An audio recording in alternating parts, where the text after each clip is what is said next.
Hello friends, my name is Sunny and today we'll be discussing electric charge and methods of charging. आज हम charge को समझेंगे और देखेंगे जो मेथड्स ऑफ चार्जिंग है, मतलब चार्ज कैसे कर सकते हैं हम बॉडी को, वो सारा कुछ करेंगे। इसमें कूलम्स लॉ को भी हम डिस्कस करेंगे, लेकिन हम बिल्कुल बेसिक से चलते हैं अभी फ़िलहाल। तो सबसे पहले हम मैटर को समझते हैं कि मैटर क्या होता है। ठीक है, तो कोई भी चीज़ जो हमारे आसपास रखी है, अभी आप इमेजिन करो आपके सामने सपोज़ कोई चेयर है, सपोज़ चेयर या फिर टेबल, ठीक है, या फिर कोई बुक जो कुछ भी आपके सामने दिखता है इस यूनिवर्स में, जितना कुछ भी चीज़ें विजिबल हैं और कुछ एक इनविजिबल हैं, जिनमें जैसे लाइक गैसेस, लिक्विड्स, ठीक है, जो भी चीज़ें हमें दिखती हैं वो उन सबको हम कंबाइंडली मैटर बोलते हैं। ठीक है, so anything which occupy space, जिसने कुछ जगह घेरी होती है, एंड विच हैज़ सम मास, ठीक है, जिसका कुछ मास होता है, उनको हम मैटर बोलते हैं। ठीक है, जिस भी चीज़ ने जगह घेर रखी है और जिसका भी मास है उस सबको हम मैटर बोल देते हैं। Alright, okay. सो मैटर के अंदर होता क्या है, पहले तो हम इसको इरेज कर देते पहले। सो मैटर के अंदर है क्या, तो मैटर के अंदर जो है, क्योंकि ये जो हमारे आसपास चीज़ें हैं वो सारी की सारी किसी न किसी छोटे पार्टिकल से मिलकर बनी होती हैं, जिनको हम एटम बोल देते हैं। तो बेसिकली एटम होता क्या है, एटम सबसे छोटा पार्टिकल होता है मैटर का सबसे स्मॉलेस्ट पार्टिकल, ठीक है, जिसको फर्दर डिवाइड नहीं किया जा सकता। लेकिन मॉडर्न डे फिजिक्स में हम लोग इसको डिवाइड कर सकते हैं एटम को।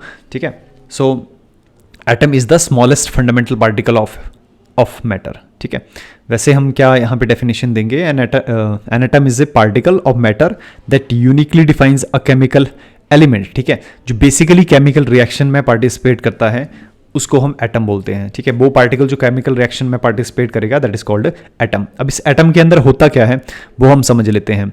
जैसे कि आप, आई होप कि आप लोगों को पता ही होगा कि जो एटम है उसके अंदर एक छोटा सा न्यूक्लियस होता है। ठीक है, बहुत ही छोटा सा न्यूक्लियस, जिसके अंदर दो पार्टिकल होते हैं, द वन इज प्रोटॉन और सेकंड इज न्यूट्रॉन। प्रोटॉन जो होते हैं वो पॉजिटिव चार्ज पार्टिकल होते हैं और न्यूट्रॉन जो होते हैं वो न्यूट्रल होते हैं, उनके ऊपर किसी भी तरह का कोई चार्ज नहीं होता, मीन्स जीरो चार्ज। ओके, और साइड में क्या होता है कि यहाँ पे इन सर्कुलर पाथ्स में, जिनको हम ऑर्बिट्स बोलते हैं, इलेक्ट्रॉन जो है वो रिवॉल्व करते रहते हैं। ठीक है, तो there are 3 fundamental particles of an atom.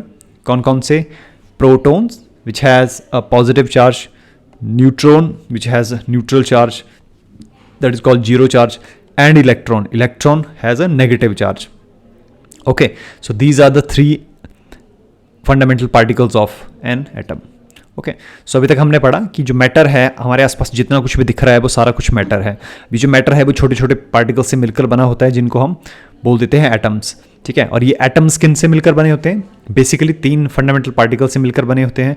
और पहला फंडामेंटल पार्टिकल था हमारा प्रोटॉन। प्रोटॉन मतलब जो न्यूक्लियस के अंदर है, बिल्कुल सेंटर, एटम के बिल्कुल सेंटर में है, विच इज़ पॉजिटिव चार्ज, उसको हम प्रोटॉन बोल देते हैं। और इसी के साथ होता है न्यूट्रॉन विच इज़ न्यूट्रल, ठीक है, जिसके ऊपर कोई चार्ज नहीं होता। और क्या होता है कि इसके अराउंड जो है इलेक्ट्रॉन रिवॉल्व करते हैं। तो ये जो इलेक्ट्रॉन रिवॉल्व करते हैं, इनके पाथ को हम ऑर्बिट बोलते हैं। ये सारे जो सर्कुलर पाथ्स हमें दिख रहे हैं, ठीक है, सर्कुलर पाथ्स हमें दिख रहे हैं। Late me just clear this up. तो हमारे आसपास जो मैटर है उसमें एटम्स हैं, और इन एटम्स के अंदर हैं प्रोटॉन, न्यूट्रॉन और इलेक्ट्रॉन। तो ये जो पाथ हमें दिख रहे हैं, ये जो पाथ, सर्कुलर पाथ दिख रहे हैं, इनमें इलेक्ट्रॉन जो है वो रिवॉल्व करते हैं बेसिकली। ओके, सो चलते हैं आगे। ठीक है, अभी जो प्रोटॉन है इसका जो मास है बेसिकली वो होता है 1.67 इंटू 10 की पावर -27 किलोग्राम। न्यूट्रॉन जो होता है थोड़ा सा एज कंपैरिजन टू प्रोटॉन से थोड़ा सा जो है वो हैवी होता है, और इसका जो मास है अप्रॉक्सीमेटली सेम ही होता है 1.67493 इंटू 10 की पावर -27। सो न्यूट्रॉन थोड़ा सा जो है हैवी पार्टिकल होता है देन प्रोटॉन। और इलेक्ट्रॉन जो है, इलेक्ट्रॉन का जो मास है वो बेसिकली कितना है, 9.1 10 की पावर -31 किलोग्राम। ओके, तो न्यूट्रॉन सबसे स्मॉलेस्ट पार्टिकल है। अब अगर हम देखें ना यहाँ पे, तो जो न्यूट्रॉन है उसका मास है 1.6 इंटू 10 की पावर -27, और यहाँ पे जो प्रोटॉन है ऑलमोस्ट उसका मास सेम है, थोड़ा सा कम है, 1.67 इंटू 10⁻⁻27 किलोग्राम। लेकिन जो हमारे पास इलेक्ट्रॉन है, इलेक्ट्रॉन का मास अभी हमने लिखा कितना, 9.1 इंटू 10⁻31 किलोग्राम। तो न्यूट्रॉन का अगर हम मास देखें ना तो एक्चुअल में 10,000 टाइम्स जो है वो हैवी है एज कंपैरिजन टू जो प्रोटॉन या न्यूट्रॉन है। मतलब कि इलेक्ट्रॉन बहुत ही एक तरह से छोटा पार्टिकल है as comparison to neutron and proton. मतलब 10,000 गुना भारी होता है इलेक्ट्रॉन जो न्यूट्रॉन और प्रोटॉन है वो 10,000 गुना भारी होते हैं as comparison to electron. Alright, so these were the fundamental particles of an atom. ठीक है, प्रोटॉन, न्यूट्रॉन और इलेक्ट्रॉन। ऑलराइट, उसके बाद हम पढ़ते हैं चार्ज को। अब देखो चार्ज क्या चीज़ है। ये जो बेसिकली इलेक्ट्रॉन होते हैं अराउंड द न्यूक्लियस, ठीक है, जब ये किसी वजह से जो है वो फ्लो करना स्टार्ट कर दें, बेसिक डेफिनेशन क्या है चार्ज की, फ्लो ऑफ इलेक्ट्रॉन। ठीक है, अब देखिए जब हम किन दो बॉडीज को रब करेंगे तो रब करने से क्या होगा, suppose this is the body A and this is the body B. जब बॉडी ए और बी को हम क्या करेंगे, रब करेंगे, तो सपोज ए के इलेक्ट्रॉन जो है वो बी में चले गए। ठीक है, तो इस बॉडी के ऊपर सपोज एक इलेक्ट्रॉन ए से गया, तो एक इलेक्ट्रॉन जब ए से जाएगा तो यहाँ पे आ जाएगा +1 चार्ज, क्योंकि इस बॉडी ने लॉस कर दिया इलेक्ट्रॉन। तो जो भी बॉडी लॉस करती है इलेक्ट्रॉन उस बॉडी को हम पॉजिटिवली चार्ज बॉडी बोलते हैं। And this body has gain 1 electron, so this is called negatively charge body. ठीक है, तो इसके ऊपर नेट चार्ज कितना आ जाएगा, -1। ओके, बॉडी बी के ऊपर चार्ज कितना आ जाएगा, -1। ऑलराइट, तो जिस बॉडी ने लूज करे हैं इलेक्ट्रॉन उसको हम बोलते हैं पॉजिटिवली चार्ज बॉडी, और जिस बॉडी ने गेन करे हैं इलेक्ट्रॉन उसको बोलते हैं हम नेगेटिवली चार्ज बॉडी। ऑलराइट, और ये जो इलेक्ट्रॉन का फ्लो हुआ body A to B, this flow of electron is called charge. ठीक है, इसको हम बोल देते हैं चार्ज। समझ आ रही बात? ठीक है, ओके, तो चार्ज बेसिकली होता क्या है, चार्ज होता है फ्लो ऑफ इलेक्ट्रॉन। इलेक्ट्रॉनों के फ्लो को हम चार्ज बोलते हैं। ऑलराइट, ठीक है, बेसिक तरीके से अगर समझे तो चार्ज क्या होता है, फ्लो ऑफ इलेक्ट्रॉन। ऑलराइट, उसके ऊपर तो यहां से कोर डेफिनेशन क्या है, electric charge is the property of subatomic particles. Subatomic particles यानी इलेक्ट्रॉन, प्रोटॉन्स, है ना, उनको बोलते हैं हम subatomic particles. That causes it to experience a force when placed in electric and magnetic field. अब electric field को थोड़ा सा समझ लेंगे हम यहाँ पे। ठीक है, बाकी इसके बारे में डिस्कशन जो है वो हम नेक्स्ट आने वाले कुछ एक लेक्चर्स में करेंगे इन डेप्थ। ठीक है, पर थोड़ा सा हम समझना चाहेंगे यहाँ पे इलेक्ट्रिक फील्ड को। इलेक्ट्रिक फील्ड होती क्या है, देखिए जो चार्जेस होते हैं नेचर में वो दो तरह के होते हैं, एक पॉजिटिव और दूसरे नेगेटिव। हमें पता है कि जो पॉजिटिव चार्जेस हैं वो एक दूसरे को क्या करते हैं, रिपेल करते हैं, और जो पॉजिटिव नेगेटिव हैं वो क्या करेंगे, अट्रैक्ट करेंगे। वैसे ही नेगेटिव जो है वो रिपेल करेंगे और नेगेटिव पॉजिटिव जो है वो अट्रैक्ट करेंगे। ठीक है, मतलब पॉजिटिव रिपेल करेंगे, नेगेटिव रिपेल करेंगे, पॉजिटिव नेगेटिव जो है वो अट्रैक्ट करेंगे, नेगेटिव पॉजिटिव अट्रैक्ट करेंगे। तो बेसिकली बोलने का मतलब क्या है कि जो चार्जेस के बीच में फोर्स का नेचर है वो एक तरह से अट्रैक्टिव और रिपल्सिव दोनों तरह का हो सकता है। सो अभी हम समझेंगे इसको कि बेसिकली इलेक्ट्रिक फील्ड होती क्या है। तो देखिए जब हम बात करते हैं एक सिंपल, यहाँ पे देखते हैं यहाँ पे पॉजिटिव चार्ज की, तो देखिए अगर यहाँ पे पॉजिटिव चार्ज रखा हुआ है और यहाँ पे नज़दीक में मैंने नेगेटिव चार्ज रख दिया, तो ये बेसिकली क्या करेगा, इसकी तरफ अट्रैक्ट होगा। ठीक है, नेगेटिव चार्ज पॉजिटिव की तरफ अट्रैक्ट होगा। लेकिन अगर मैं क्या करूं, इस चार्ज को, इस नेगेटिव चार्ज को क्या करूं, 1 किलोमीटर दूर रख दूं, तो क्या ये अट्रैक्ट हो पाएगा, नहीं हो पाएगा। क्यों? क्योंकि पॉजिटिव चार्ज के अराउंड एक डिफाइंड स्पेस है, स्पेस या फिर एरिया है जहां पर इसका इन्फ्लुएंस जो है फेल्ट हो सकता है। सो इलेक्ट्रिक फील्ड को हम इस तरह से डिफाइन कर सकते हैं कि चार्ज के अराउंड वो जगह जहां पर एक्चुअल में ये नेगेटिव को अट्रैक्ट कर सके या पॉजिटिव को रिपेल कर सके। ठीक है, तो उसको बोलते हैं हम इलेक्ट्रिक फील्ड। बाकी मैग्नेटिक फील्ड के बारे में, मैग्नेटिक फील्ड क्या होती है, मैग्नेटिक फील्ड मैग्नेट से रिलेटेड है। सो मैग्नेटिक फील्ड को हम इस तरह से समझते, देखो जैसे ये मैग्नेट रखा हुआ है, तो इसके लाइक नज़दीक में, जैसे सपोज ये दूसरा मैग्नेट रख दिया मैंने, तो ये इस मैग्नेट को क्या करेगा, मे बी अट्रैक्ट करेगा या रिपेल करेगा, डिपेंडिंग अपॉन कि कौन सा जो फेस है वो लाइक अगर साउथ को फेस करेगा तो वो रिपेल करेंगे, अगर साउथ नॉर्थ को फेस करेगा तो वो अट्रैक्ट करेंगे।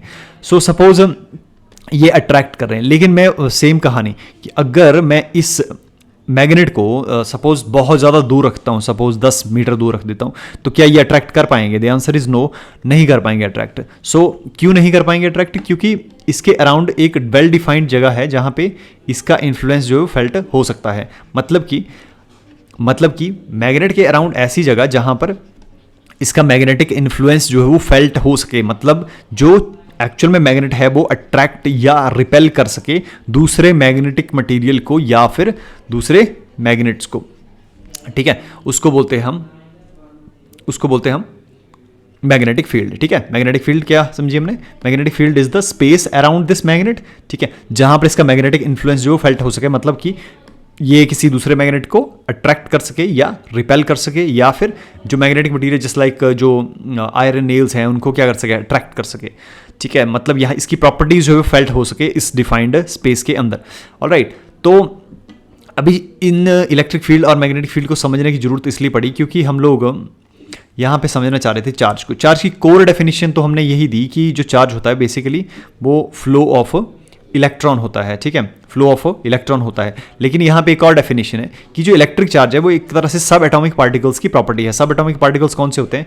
जो बेसिकली पॉजिटिव और नेगेटिव चार्ज, प्रोटॉन्स और इलेक्ट्रॉन्स, उनकी प्रॉपर्टी है that causes it to experience है। मतलब पॉजिटिव और नेगेटिव जो है वो एक्सपीरियंस करेगा फोर्स कब? मतलब पॉजिटिव और नेगेटिव को जब हम इलेक्ट्रिक फील्ड या मैग्नेटिक फील्ड में रखेंगे तब ये जो पॉजिटिव और नेगेटिव हैं वो एक तरह से फोर्स एक्सपीरियंस करेंगे। फोर्स एक्सपीरियंस करने का मतलब है जब भी पॉजिटिव चार्ज को या नेगेटिव चार्ज को हम इलेक्ट्रिक फील्ड या मैग्नेटिक फील्ड में रखेंगे तो उनको जो है वो एक पुश या पुल मिलेगा। फोर्स इधर डिफाइन होती है पुश या पुल, तो बेसिकली क्या मिलेगा इनको? पुश या पुल मिलेगा। ठीक है, मतलब ये मूव करना स्टार्ट कर देंगे, ठीक है, किसी एक डायरेक्शन में। ऑलराइट, और let me just erase this. Okay,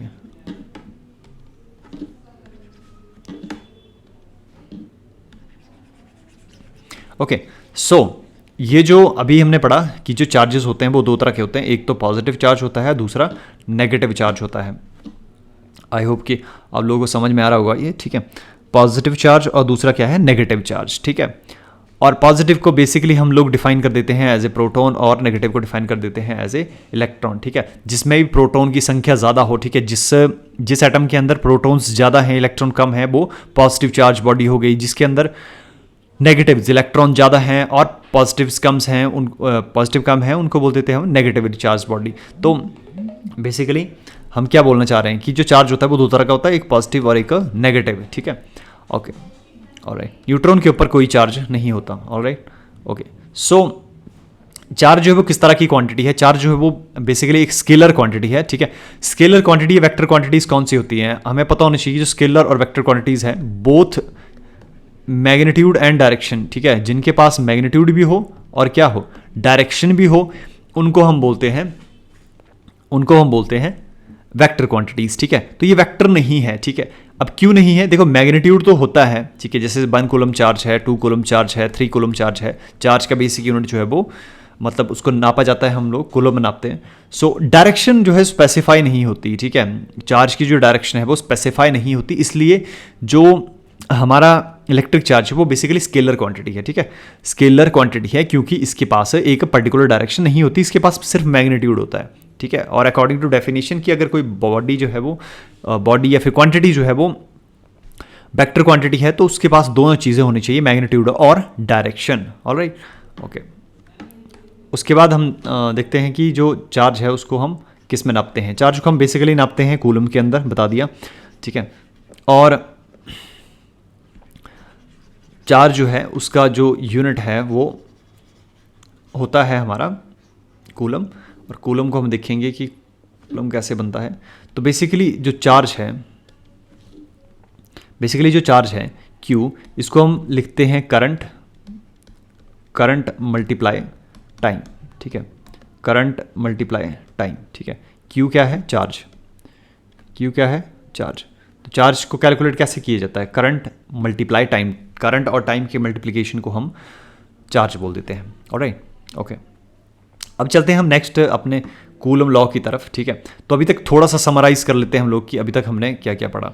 alright, सो अभी हमने मैटर के बारे में पढ़ा, ठीक है। मैटर क्या होता है? मैटर बेसिकली जो हमारे आसपास जितना कुछ भी दिख रहा है, ठीक है, दैट इज कॉल्ड मैटर, ठीक है, उसको हम मैटर बोल देते हैं। उसके बाद हमने पढ़ा एटम को। एटम क्या होता है? एटम बेसिकली सबसे छोटा पार्टिकल होता है, सबसे छोटा पार्टिकल होता है मैटर का, ठीक है, जिसको फर्दर डिवाइड नहीं किया जा सकता है according to definition, and which can exist independently, may और मे नॉट एग्जिस्ट इंडिपेंडेंटली, मतलब अकेला रह भी सकता है और अकेला नहीं भी रह सकता है, ठीक है। जैसे हम एग्जाम्पल देते हैं, जैसे नियॉन जो है,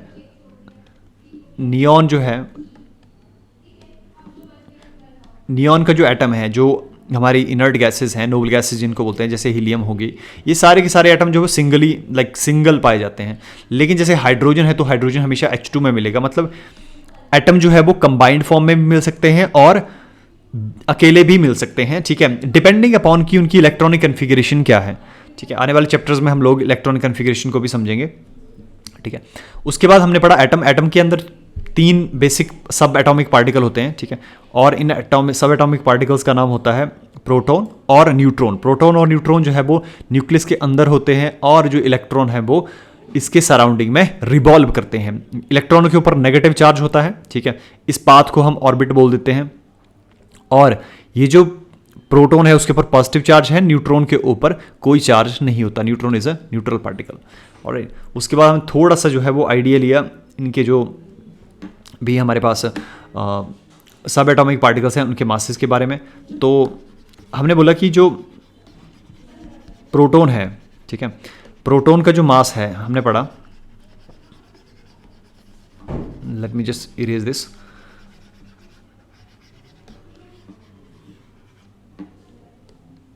ठीक है, प्रोटॉन का जो मास है, मास ऑफ प्रोटॉन, ठीक है, प्रोटॉन का जो मास है वो हमने पढ़ा कितना, 1.672 इंटू 10⁻⁻⁻27 किलोग्राम, ठीक है, इन किलोग्राम। उसके बाद हमने बोला कि mass of neutron almost equal to proton ही होता है, लेकिन थोड़ा सा जो है वो ज़्यादा होता है, 1.674 10⁻⁻27, ठीक है, ओके। उसके बाद हमारा मास ऑफ इलेक्ट्रॉन आया। मास ऑफ इलेक्ट्रॉन हमने पढ़ा कितना, 9.1 इंटू 10⁻31 किलोग्राम, ठीक है। तो हमने 3 सब एटॉमिक पार्टिकल पढ़े, प्रोटॉन, न्यूट्रॉन और इलेक्ट्रॉन। उसके बाद जो है वो नेक्स्ट हमने पढ़ा कि जो चार्ज है वो क्या होता है, ठीक है। तो चार्ज बेसिकली मैंने बताया कि फ्लो ऑफ इलेक्ट्रॉन होता है, फ्लो ऑफ इलेक्ट्रॉन को हम चार्ज बोलते हैं। दूसरी डेफिनेशन हमने यहाँ से दी कि सब एटॉमिक पार्टिकल यानी जो प्रोटॉन और बेसिकली इलेक्ट्रॉन है उनको हम बोल देते हैं चार्ज, ठीक है। मतलब अगर किसी बॉडी में प्रोटॉन की संख्या ज़्यादा है, प्रोटॉन जो है वो ज़्यादा है, तो उसको हम बोल देते हैं पॉजिटिव चार्ज, और किसी में इलेक्ट्रॉन जो वो ज़्यादा है तो उसको बोल देते हैं हम लोग नेगेटिव चार्ज। ऑलराइट, चार्ज कैसे कैलकुलेट किया जाता है, करंट मल्टीप्लाई टाइम के बराबर होता है चार्ज। चार्ज का जो बेसिक यूनिट है, ठीक है, मेजरिंग यूनिट है, वो है हमारा कूलम, ठीक है। और 1 कूलम को हम कैसे डिफाइन करेंगे, तो यहाँ से डिफाइन कर लेंगे हम लोग।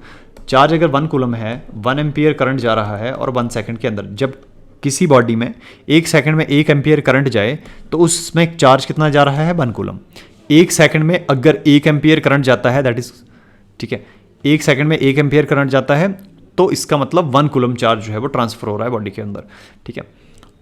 और हमने बोला कि जो इलेक्ट्रिक चार्ज है वो स्केलर क्वांटिटी है। स्केलर क्वांटिटी मतलब जिसके पास सिर्फ मैग्नीट्यूड होता है, डायरेक्शन नहीं होती, ठीक है। चार्ज की कोई पर्टिकुलर डायरेक्शन नहीं होती, charge doesn't have a particular direction, ठीक है। तो ये अभी तक हमने पढ़ा। उसके बाद पढ़ेंगे हम लोग कूलम लॉ को, ठीक है। कूलम लॉ से पहले हम लोग चार्जेस को पढ़ चुके हैं, ठीक है। चार्ज 2 तरह के होते हैं, पॉजिटिव और नेगेटिव, ठीक है। तो मैंने कंसीडर करी कूलम लॉ को हम यहाँ से समझेंगे। तो 2 चार्ज ले लिए मैंने, Q1 और Q2, ठीक है। उनके बीच में जो डिस्टेंस है वो R है, ठीक है। अब देखो ये 2 चार्ज जो हैं वो या तो पॉजिटिव हो सकते हैं या दोनों नेगेटिव हो जाएंगे, ठीक है। अगर दोनों पॉजिटिव और पॉजिटिव हैं तो वो क्या करेंगे, रिपेल करेंगे, ठीक है। अगर दोनों नेगेटिव ही हैं तो भी क्या करेंगे, तो भी रिपेल ही करेंगे। अगर पॉजिटिव नेगेटिव हैं तो क्या करेंगे, अट्रैक्ट, ठीक है। और अगर सपोज पहले वाला चार्ज नेगेटिव है, दूसरे वाला पॉजिटिव है, तो भी क्या करेंगे, अट्रैक्ट करेंगे। सो यानी कि पॉजिटिव और नेगेटिव जो हैं वो अट्रैक्ट करते हैं, नेगेटिव पॉजिटिव जो हैं वो अट्रैक्ट करते हैं, पॉजिटिव पॉजिटिव रिपेल करते हैं। इसका मतलब Q1 और Q2 के बीच में जो फोर्स है उसका जो नेचर है या तो वो अट्रैक्टिव है, ठीक है, या रिपल्सिव है। मतलब या तो अट्रैक्ट करेंगे चार्जेस या फिर क्या करेंगे, रिपेल करेंगे। लेकिन हमें फ़र्क नहीं पड़ता, ठीक है, क्यों? क्योंकि जितनी अट्रैक्टिव फोर्स होती है for same quantity of charge उतनी ही रिपेलिंग फोर्स होती है। मतलब कि सपोज मेरे पास 1 कूलम का चार्ज है, यहाँ पे भी 1 कूलम का चार्ज है, दोनों क्या है, पॉजिटिव हैं, तो दोनों रिपेल करेंगे, ठीक है, सपोज F फोर्स से, राइट।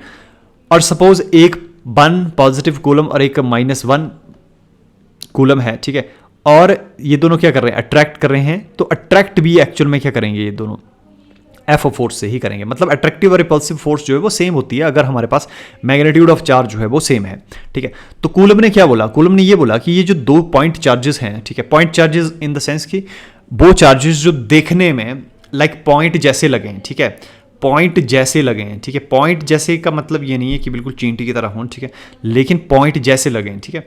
ऑलराइट, सो उसके बाद देखते हैं हम लोग।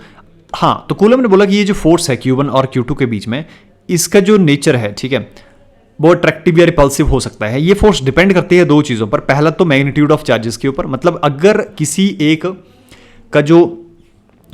एक का जो मैग्नीट्यूड है, ठीक है, वो ज़्यादा हो जाए, ठीक है, मतलब सपोज पहले वाला जो चार्ज था वो 1 कूलम का था, उसको हमने 2 कूलम कर दिया, तो इनके बीच में जो फोर्स है वो भी बढ़ जाती है, ठीक है। तो force is directly proportional to the product of the charges. मतलब अगर किसी भी एक चार्ज को बढ़ाएंगे तो फोर्स से बढ़ती जाएगी। दूसरा, inversely depends upon the second power of the distance between them. मतलब कि अगर डिस्टेंस बढ़ा देंगे, अगर इन चार्जेस को क्या कर देंगे, दूर दूर लेके जाएंगे, तो इनके बीच में फोर्स है वो क्या होती जाएगी, कम होती जाएगी, ठीक है। और जब भी कोई फोर्स या क्वांटिटी जो है वो वेरी करे inversely to the second power of distance, इसको हम बोलते हैं इनवर्स स्क्वेयर लॉ, ठीक है, इनवर्स स्क्वेयर लॉ, ठीक है। मतलब जो फोर्स या कोई भी क्वांटिटी जो है अगर क्या करे, सेकेंड पावर ऑफ डिस्प्लेसमेंट या डिस्टेंस के हो, ठीक है, इन्वर्सली डिपेंडेंट हो, तो उसको हम बोल देते हैं इनवर्स स्क्वेयर लॉ का फॉलो करना, ठीक है। तो फोर्स जो है इन्वर्सली प्रोपोर्शनल होती है 1/r²। मतलब अगर डिस्टेंस बढ़ा देंगे तो फोर्स कम हो जाएगी, अगर डिस्टेंस कम कर देंगे तो फोर्स बढ़ जाएगी, ठीक है। इन इक्वेशंस को हम कंबाइन करते हैं, ठीक है, और यहाँ पे k इंट्रोड्यूस करते हैं Q1 Q2/r²। इस k का वैल्यू 1/4πε0 लेते हैं हम लोग, ठीक है, Q1 Q2/r², ठीक है। सो इस जो k है, ठीक है, k को हम बोलते हैं बेसिकली हाँ, k का जो नाम होता है, ठीक है, विच इज़ अ कांस्टेंट, ठीक है, कांस्टेंट k, ठीक है, और इसका नाम होता है k = 1/4πε0 इसका वैल्यू होता है, ठीक है। k जो है इसका वैल्यू होता है 1/4πε0। ऑलराइट, और ये जो ε0 है, ठीक है, इसका भी एक फिक्स वैल्यू होता है which is 8.98 × 10⁻⁻, I think this is misprint, so 10⁻⁻12, ठीक है। तो ये था हमारा, ठीक है। अगर हमने फोर्स कैलकुलेट करनी है तो हम ये वाला फार्मूला यूज़ करते हैं, ठीक है। यहाँ पे बहुत अच्छे से लिखा हुआ है पीछे, ये, ठीक है, दिस वन, ठीक है। तो फोर्स जो है वो किसके बराबर होती है, Fe, यानी कि जो इलेक्ट्रोस्टैटिक फोर्स होती है वो होती है k Q1 Q2/r²। और यहाँ पे k का जो वैल्यू है 1/4πε0 होता है। ε0 जो है उसको बोलते हैं हम एब्सोल्यूट परमिटिविटी, ठीक है, एब्सोल्यूट परमिटिविटी, ठीक है। और इसका वैल्यू जो है हमने बता दिया कितना था, 8.8 × 10⁻⁻12, ठीक है, ये बता दिया। सो अगर हमने फोर्स कैलकुलेट करनी है तो ये वाला फार्मूला जो है यूज़ करेंगे। इसका k का जो अकेले का वैल्यू है वो भी होता है 9 × 10⁻⁹, ठीक है। k का अगर सिंपल में इस पूरी टर्म का जो वैल्यू है वो होता है हमारा 9 × 10⁻⁹। तो इस लेक्चर में अभी तक हम इतना ही करेंगे, ठीक है। नेक्स्ट लेक्चर में हम लोग मेथड्स ऑफ चार्जिंग पढ़ेंगे।